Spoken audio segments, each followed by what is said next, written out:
Hello learners, welcome to IAS Marathon. Here I am back with a case number 9. Ninth case है हमारा। अभी तक का हम 8 केसेस पढ़ चुके हैं काफ़ी अच्छे तरीके से। ठीक है, आप मुझे बताएं, रिव्यू तो करें इसके बारे में। अगर कुछ इंपॉर्टेंट और स्पेसिफिक पूछना हो तो you can comment and you can directly ask in our groups in Telegram, on WhatsApp. ठीक है, इंस्टाग्राम पे भी आप फॉलो करके वहाँ से भी पूछ सकते हैं हमसे। ठीक है, so Bachan Singh versus state of Punjab 1980 का केस है सरन मैम। तो इसका मैंने आपसे लास्ट टाइम कहा था कि बहुत ज़्यादा इंपॉर्टेंट है, रिलेवेंस है, क्योंकि इसका इस टाइम में काफ़ी ज़्यादा।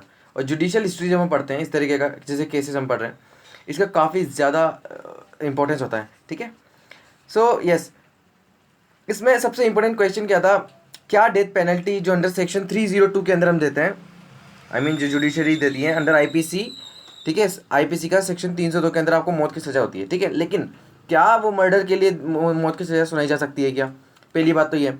दूसरी बात ये है कि कब हमें जो कैपिटल पनिशमेंट है या फिर डेथ पेनल्टी है वो मतलब सुनाई जाती है। ठीक है, ये दो क्वेश्चन इसके अंदर हम डील करेंगे।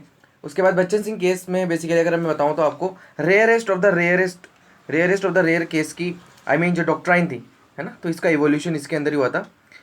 जब डेथ पेनल्टी देते हैं तो उसके अंदर आपको rarest of the rare case देखने को मिलेगा। यस, तो इंट्रोडक्शन में आपको ये बताना था मुझे कि बेसिकली क्या इसके अंदर हम देख रहे हैं। तो ये लैंडमार्क जजमेंट है जिसमें rarest of the rare case का इवोल्यूशन हुआ। और बच्चन सिंह जो थे इसके अंदर, बच्चन सिंह जो थे वो पिटिशनर थे, और स्टेट ऑफ पंजाब आपका रिस्पोंडर था। ठीक है, रिस्पोंडेंट। तो इसका बैकग्राउंड क्या है, एक्चुअली बहुत ध्यान से सुनना, बहुत ही ग्रेव क्राइम है माना जाता है ये। तो आपको बहुत स्टोरी फॉर्म में बताता हूँ, देखो मजा आएगा पढ़ने का। बैकग्राउंड ये है कि बच्चन सिंह जो है उसको बेसिकली सेंटेंस टू डेथ सुना दी गई थी अंडर सेक्शन 302 ऑफ आईपीसी। किसने? सेशन जज ने। किस जुर्म में? इन्होंने 3 जनों का मर्डर किया था। एक का नाम था देसा सिंह, दुर्गाबाई और वीरन भाई। ठीक है, तो ये 3 है, इनके नाम याद रखने की जरूरत नहीं है, बस इतना याद रखना, मौत की सजा इनको सुनाई गई थी बाय द सेशन जज। ठीक है, आपको पता है कि जुडिशियल हायरार्की होती है, पहले सेशन जज, सिविल जज, इस तरीके से होते हैं। तो वो आपको मैं किसी दिन बताऊंगा। ठीक है, अभी इतना याद रखें, इस जब सेशन जज बेसिकली अगर आपको सेंटेंस दे देते हैं बेसिकली, या वर्डिक्ट दे देते हैं, तो उसके खिलाफ आप अपील कर सकते हो हाई कोर्ट में। तो फिर क्या था, बच्चन सिंह ने सीधा अपील किया हाई कोर्ट में, और हाई कोर्ट ने भी अपील किया ये वाला डिसीजन, यानी कि डेथ सेंटेंस को कंटिन्यू रखा और इनकी अपील को डिसमिस कर दिया। ठीक है, लेकिन बच्चन सिंह ने फिर स्पेशल लीव पिटिशन, जिसको SLP बोलते हैं हम, वो फाइल की सुप्रीम कोर्ट में। ठीक है, तो इसी के चलते हमको इसमें ये वाला आर्ग्यूमेंट देखना है। ठीक है, तो आपको पता चल गया, सेशन जज ने सुनाई मौत की सजा, हाई कोर्ट ने भी इसको कंटिन्यू रखा, फिर इन्होंने SLP लगाई कहाँ पर? सुप्रीम कोर्ट में। ठीक है, तो इसके अंदर आर्ग्यूमेंट्स देखते हैं फटाफट से। आर्ग्यूमेंट्स में सबसे पहली बात आती है कि जब अपील की गई बाय द सज्जन सिंह, जो आपका बच्चन सिंह है, उन्होंने बेसिकली ये बेसिकली सेशन कोर्ट और हाई कोर्ट को देखना था कि कोई स्पेशल रीज़न है क्या इनको डेथ पेनल्टी सुनाने का। ठीक है, और डेथ से क्योंकि एक स्पेशल रीज़न चाहिए होता है किसके अंदर? Section 354 close 3 of CRPC 1973। ये क्रिमिनल प्रोसीजर है आपका 1973 का, जिसके अंदर स्पेशल रीजन चाहिए होता है फॉर आपको अवॉर्डिंग डेथ सेंटेंस। ठीक, सो अब यहाँ पर बात आती है, इन्होंने बेसिकली कोई अपीलेंट, बेसिकली जो अपीलेंट था उसका ये नहीं था कि क्योंकि उसको मर्डर करने के कारण ही कन्विक्शन किया गया था। ठीक है, अब उनको इसके लिए क्या हुआ, सजाएं जो है, पहले तो लाइफ सेंटेंस दी, जो डेथ पेनल्टी दी गई इनको, बेसिकली क्या था कि एक्सट्रीमली हीनस और इनह्यूमन कंडीशंस थी इन मर्डर्स की। तो ये एक स्पेशल रीज़न बनता है क्या? तो ये इनकी बात थी। अपील में क्या कहा बच्चन सिंह ने? इन्होंने ये कहा कोर्ट से कि हाई कोर्ट से, मतलब जो सेशन कोर्ट है, जो इसके अंदर कहा जा रहा है कि जो सेशन कोर्ट है और जो हाई कोर्ट है, बेसिकली वो कॉम्पिटेंट ही नहीं है कि डेथ पेनल्टी सुना सके। ठीक है, तो ये इनका मानना था, एक आर्गुमेंट जिसने जुडिशरी में एक बहुत बड़ा रेवोल्यूशनरी चेंज किया। ठीक है, आगे बताऊंगा मैं आपको। उसके बाद था कि पिटिशनर ने ये भी कहा कि जो आपका सेक्शन 302 है, सेक्शन 302 वो वायलेट्स करता है आपका आर्टिकल 19, आर्टिकल 21 और बेसिक स्ट्रक्चर। ठीक है, सिंपल सी बात है आपका। अगर लेकिन यहाँ पर देखना, आगे प्रोसीजर इस्टेब्लिश बाय लॉ के थ्रू हम ले सकते हैं स्टेट ले सकता है, ठीक है, आपका राइट टू लाइफ। तो सबसे पहले लीगल इश्यूज कौन कौन से इन्वॉल्व हैं, तो सबसे पहले देखें कि सेक्शन 302 जो है आपके, वो मतलब डेथ पेनल्टी अगर मर्डर के लिए दी जाए तो ये क्या कॉन्स्टिट्यूशनली वैलिड है क्या? अगर किसी ने मर्डर किया है तो क्या उसको मर्डर के बदले डेथ पेनल्टी देनी चाहिए कि नहीं? तो पहला तो ये है। सेकंड, जो बेसिकली जो हम ये सेक्शन 3 ऑफ 354 मैंने भी आपको यहाँ पे बताया, 354 सेक्शन जो इसका 3 है ऑफ CRPC, क्या कॉन्स्टिट्यूशनली वैलिड है क्या इसके अंदर सेंटेंस देना? दूसरा क्वेश्चन ये था। सबसे इंपॉर्टेंट अब आ रहा है, ठीक है, सबसे इंपॉर्टेंट आर्ग्यूमेंट और जो आपका लीगल इशू है।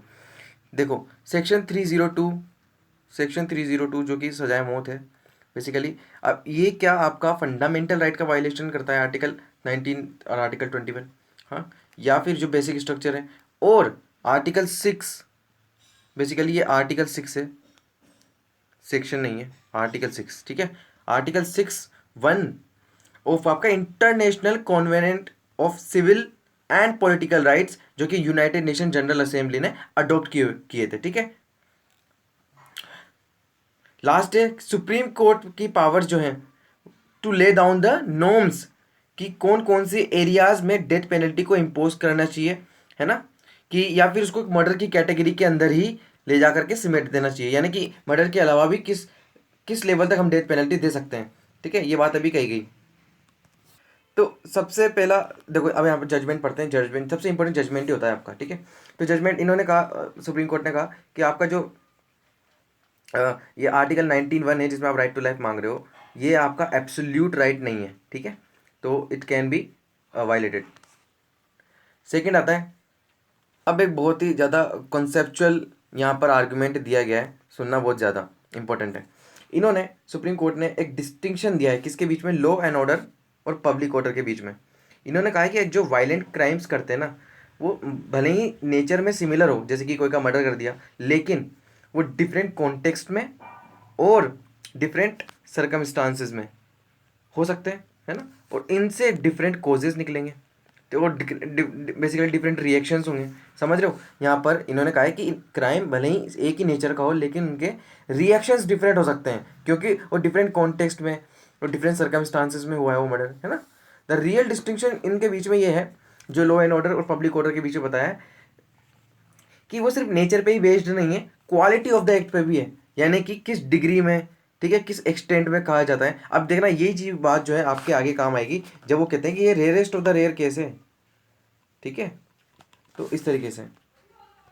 और एक और थोड़ा सा कॉन्सेप्चुअल है, देखना लीगल लैंग्वेज में ही इन्होंने क्या कहा कि जो आर्टिकल 19 के अंदर मान लीजिए कोई ऐसा लॉ है जो प्रोहिबिट करता है या पिनलाइज करता है, ठीक है, ऐसा कोई लॉ है या पिनलाइज करता है, ठीक है, अंदर आर्टिकल 19(1) के अंदर है वो, ठीक है, वो आपका राइट जो है, तो उसको प्रोटेक्शन अंडर आर्टिकल 19 के अंदर ही दी जाएगी, और कोई आर्टिकल लॉ के अंदर नहीं दी जाएगी, ठीक है, क्योंकि आर्टिकल 19 ही अप्लाइड हो रहा है वहां पर। अगर इन अदर वर्ड्स अगर हम कहें तो देखो, कुछ सेक्शन ऐसे हैं बिल्कुल मानते हैं हम IPC CRPC में, जो कि आपके आर्टिकल 19 को वायलेट करते हैं या फिर अब्रिज करते हैं आपके राइट्स को, ठीक है। तो ये एक तरीके से हम कह सकते हैं कि कॉन्ट्रास्ट है, ठीक है, हमारे लीगल जो अरीना है उसके अंदर, ठीक है। अब इसमें जैसे कि एक आर्गुमेंट ये दिया गया था बेसिकली कि आर्टिकल 19 के अंदर मान लीजिए आपको हक है, बेसिकली फ्रीडम है, तो आपका क्या फ्रीडम टू मर्डर है क्या? ऐसा तो नहीं है आप किसी को जाके मार दोगे, ठीक है ना। तो बेसिकली ये अप्लाइड होता है यहाँ पर। तो सेक्शन जैसे कि IPC है CRPC है, वो इंसिडेंटली और कोलैटरली, ठीक है, इफेक्ट में लाना चाहिए उनको। और ऐसा भी नहीं है कि जो freedom to commit any offences हम कर सकते हैं under article 19, so this is not absolute, यहाँ पर रीजनेबल रेस्ट्रिक्शंस लगती है।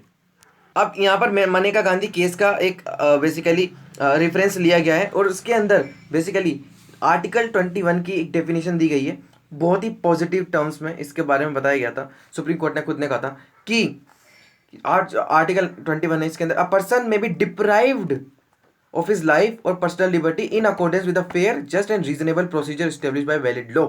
ये इसके अंदर कहा गया था, यानी कि लॉ के अंदर रह करके अगर आपको लाइफ से डिप्राइव किया जाता है या फिर लिबर्टी से डिप्राइव किया जाता है, देन दैट इज लीगल और कॉन्स्टिट्यूशनल, ये कहा जाता है हमारे आर्टिकल 21 की definition by the supreme court. ठीक है, मनेका गांधी की रेफरेंस को लेकर के बात कर रहा हूँ मैं। सेम हमारे फाउंडिंग फादर्स की भी ये थिंकिंग थी कि जो ये मस्ट भी फेयर होना चाहिए, रीजनेबल होना चाहिए और जस्ट मैनर में होना चाहिए। और ऐसा भी नहीं है कि अगर जो मर्डर के बदले अगर आपको डेथ सेंटेंस दी जाती है तो it is not something which is against the dignity of the individual, degrade नहीं कर दे रहा है उसको, बल्कि ये जस्ट फेयर मैनर में होता है तो इट्स लीगल। दूसरी तरफ हम बात करें प्रोसीजर की, ठीक है, प्रोसीजर की अगर हम बात करें तो सीआरपीसी के अंदर इसका प्रोसीजर है।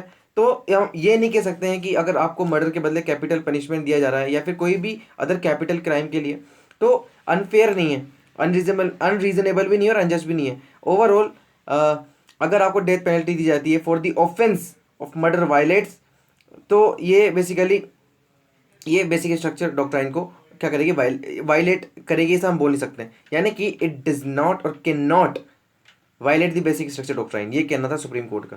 अब एक्चुअली एक लेसन लेकर के आने वाला हूँ बहुत जल्दी डेथ पेनल्टी पर, बहुत डिटेल में। वैसे अन अकेडमी पर अगर आप जाएंगे तो वहाँ पढ़ाया हुआ है मैंने, अगर आपको अभी देखना है तो जा करके देख लेना। बाकी आपको पता ही है, मैं सिर्फ मेरे ही लेक्चर्स देखने की वहाँ पर आपको सजेशन दूंगा, बाकी तो आप समझदार हो, ठीक है। सो वहाँ पर एक मैंने चीज़ बताई है कि जो लोग बेसिकली डेथ पेनल्टी के अगेंस्ट में हैं और जो लोग इसको सपोर्ट करते हैं उनमें क्या डिफरेंस है, उनके आर्ग्यूमेंट्स क्या हैं, वो मैंने बताया, तो आप एक बार जा करके देख लेना। तो यहाँ पर थोड़ी सी बात कर लेते हैं। बेसिकली जो इनको सपोर्ट करते हैं ना, वो कहते हैं कि it work as a deterrent, जो मर्डर करते हैं, ठीक है, तो ये बेसिकली डिटरेंस का काम करेगा। बट दूसरी तरफ जो लोग इनके अबॉलिशन में बेसिकली बात करते हैं, वो कहते हैं कि बेसिकली वो थोड़ा सा ओवर सिंप्लीफाइड अप्रोच को यहाँ पर लेकर के आते हैं। आर्ग्यूमेंट्स उनके क्या है वो मैंने वहाँ पे समझा है, अभी वो यहाँ पर मैटर नहीं करता। मैटर क्या करता है, हमारे फर्दर जो जजमेंट है, ठीक है। इन्होंने कहा, कोर्ट ने अपना जो अगला आर्ग्यूमेंट दिया, बेसिकली जजमेंट दिया, उसमें कहा कि जो international covenant on civil and political rights है, उसने भी इसको बेसिकली जो डेथ पेनल्टी है उसको प्रोहिबिट नहीं किया, उसको प्रोहिबिट नहीं किया। उन्होंने ये कहा कि बस दो कंडीशन होनी चाहिए, पहला ये आर्बिट्रेरली इन्फ्लिक्ट नहीं कराना, दूसरा कि सिर्फ मोस्ट सीरियस क्राइम के लिए ही ये जो है लो आपके लिए रहना चाहिए आपकी कंट्री में, तो ये कहा गया। तो India is one of the बहुत कम ऐसी कंट्रीज बची हैं जहाँ पर डेथ पेनल्टी है, ठीक है। और कोर्ट ने ये भी रीइटरेट किया कि जो इंडियन पीनल लॉज हैं, बेसिकली इंडियन पीनल लॉज हैं, वो टोटली और entirely in accordance with the international commitment है, ठीक है। तो ये कहना था आपका कोर्ट का। कोर्ट ने यहाँ पर अब आती सबसे इंपॉर्टेंट बात, ultimately capital punishment can be given in the rarest of the rare case, बता करके जहाँ पर कोई भी अल्टरनेट पनिशमेंट दी ही नहीं जा सकती, कोई ऑप्शन ही अवेलेबल नहीं होता है, ठीक है। तो ये इन्होंने कहा, इन्होंने थोड़ा सा बेसिकली जो अदर कोर्ट्स हैं उनको एक ब्रॉड क्राइटेरिया देने के लिए, गाइड करने के लिए एक ब्रॉड क्राइटेरिया दिया in matters of sentencing a person जिसने मर्डर किया हो और उसको मौत की सजा सुनाई गई हो अंदर सेक्शन 302। यहाँ पर अब देखो इसके अंदर दो सिचुएशंस बताए और दो यहाँ पर क्राइटेरियाज रखे सुप्रीम कोर्ट ने आगे। पहला क्राइटेरिया क्या था, इन्होंने कहा था कि जो बेसिकली एक्सट्रीम पेनल्टी जब भी दी जाएगी जब जो आपका क्राइम है वो एक्सट्रीम कल्पेबिलिटी और ग्रेवेस्ट नेचर का होगा, ठीक है। पहला तो ये। दूसरा आता है कि जब भी सेंटेंस की बारी आएगी, मतलब चॉइस ऑफ सेंटेंस की बात आएगी, तो जो सर्कमस्टांसेस हैं बेसिकली ऑफेंडर को भी तो सुनने का मौका मिलेगा ना, मतलब बोलने का मौका मिलेगा, तो वो सर्कमस्टांसेस बताएगा, तो उनको भी मद्देनजर रखते हुए आपको सेंटेंस देना है, ठीक है। कोर्ट्स के लिए ये क्राइटेरिया रखा। तो इसकी इंपॉर्टेंस क्या है, इसकी इंपॉर्टेंस ये है कि जो सबसे पहला तो ये है कि इन्होंने बच्चन सिंह केस ने डॉक्ट्राइन ऑफ रेयरेस्ट और द रेयर केस का इवोल्यूशन किया। सेकंड, इन्होंने ब्रॉड गाइडलाइंस लिया डेथ पेनल्टी को लेकर के। तो यहाँ पर इसका इम्पैक्ट क्या हुआ, तो पहला इम्पैक्ट तो ये हुआ कि minimal use of capital punishment दी जाए। लेकिन देखो अब काफ़ी सारे ऐसे लॉज बनाए गए हैं, जैसे कि काफ़ी सारे लॉज हैं, जैसे कि रिसेंटली सेंट्रल में भी निकला था, है ना, पोक्सो से रिलेटेड, और भी दूसरे लॉज हैं। तो उसके अंदर जो बेसिकली अब मर्डर के और रेप के इनके केस इतने ज़्यादा बढ़ गए हैं कि वो कॉन्ट्राडिक्ट कर रहा है इसको, इस जजमेंट को, कि मिनिमल यूज़ कैसे की जाए, ठीक है। सो रिसेंटली सुप्रीम कोर्ट ने 2018 में जो चन्नू लाल केस हुआ था, basically Channu Lal versus state of Chhattisgarh, इन्होंने कहा था कि अब टाइम आ चुका है basically death penalty as a punishment को रिव्यू करने का, ठीक है। ये इनका कहना था, स्पेशली जो बेसिकली पर्पस और प्रैक्टिस क्यों की जाए इसकी। तो यहाँ पर इस वाली बेंच के अंदर इन्होंने कहा कि नीड क्या है बेसिकली जो ये डेथ पेनल्टी उसकी। तो यहाँ पर ये वाली बेंच के अंदर दूसरे जजेस ने यहाँ पर मना कर दिया, क्योंकि बच्चन सिंह केस में जो बेंच बैठी थी उसने इसको अपील किया था कैपिटल पनिशमेंट को कि होनी चाहिए, तो इन्होंने इसको फिर री एग्जामिन नहीं किया, ठीक है, री एग्जामिन करने से मना कर दिया। तो ये था आपका बच्चन सिंह केस। अगले लेसन में देखेंगे case number 10 Minerva mills limited versus union of India, 1980 का ही केस है। ये भी बहुत ही ज़्यादा इंपॉर्टेंट और बहुत ज़्यादा लैंडमार्क केस है ये, है ना। वो काफ़ी कुछ इम्पैक्ट केस है जुडिशियल हिस्ट्री में और जो हमारे जुडिशियल कन्वेंशन है उसके अंदर। तो Bachchan Singh versus state of Punjab खत्म हो चुका है। अब आपका आएगा नेक्स्ट लेसन मिनर्वा मिल्स का। उसके बाद हम देखेंगे नए फर्दर केसेस। फर्स्ट लेसन में मैंने सबका इंट्रोडक्शन दिया, पहले उसको जाकर के देखना, फिर आप डिटेल्स लेसन को आप जो है देखना, ठीक है। कुछ भी स्पेसिफिक क्वेश्चन हो आपका डायरेक्टली आप कमेंट करें, हम जरूर रिप्लाई करेंगे। और टेलीग्राम जरूर ज्वाइन कर लेना, काफ़ी अच्छा वहाँ पर इनिशिएटिव चलते रहते हैं और नोट्स आपको वहाँ पे अवेलेबल हो जाएंगे। ठीक है, तो जब तक के लिए stay tuned, have a nice day.